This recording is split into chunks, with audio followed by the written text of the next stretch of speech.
আচ্ছা শান্ত, তুমি যে এই যে মুরগির জন্য কান্না করে এখন হাঁস পাইলা, কেমন লাগতেছে? অনেক খুশি লাগে। অনেক খুশি। সেদিন কি হয়েছিল আসলে একটু বলো তো। সেদিন একটা কাকাল গেলে একটা মুরগির সাথে সবাই মারছে। তোমার মারছে কেন? বিরক্ত করছিল তারে?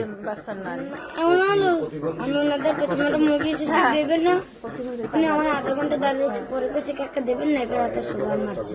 আচ্ছা, আর এমনিতে তুমি কি করো বলো তো? এমনিতে কোথায় কোথায় যে টাকা পয়সা উঠাও, কি কি বলে টাকা উঠাও? বাজার সাহায্য করি হ্যাঁ। আমরা অনেক অসহায় দেখি।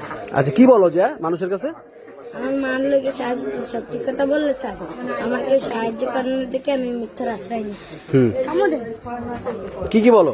মিথ্যা মিথ্যা কথাগুলো কি কি একটু বলো। আমার আম্মুর ব্লাড ক্যান্সার, এমনকি আমার বাবা না, এইসব মিথ্যা কথা বলি, কিন্তু আঙ্কেল আমি মিথ্যা আশ্রয় নিচ্ছি ওই কারণে।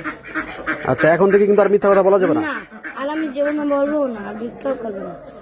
আচ্ছা, তুমি বাজার পাইছো? হ্যাঁ। আর অনেক মানুষ সাহায্য সহযোগিতা করতেছে, হ্যাঁ। আসতেছে? হ্যাঁ। আচ্ছা, অনেকে অনেক কিছু দিবে বলছে, হ্যাঁ। তাই তুমি কিন্তু ভিক্ষা বন্ধ।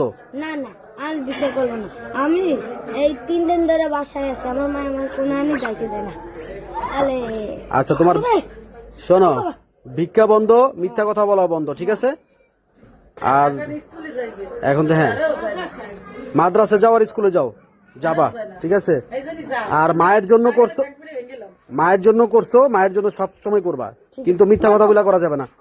হ্যাঁ, সবসময় সত্য কথা বলতে হবে। ঠিক আছে। বাবা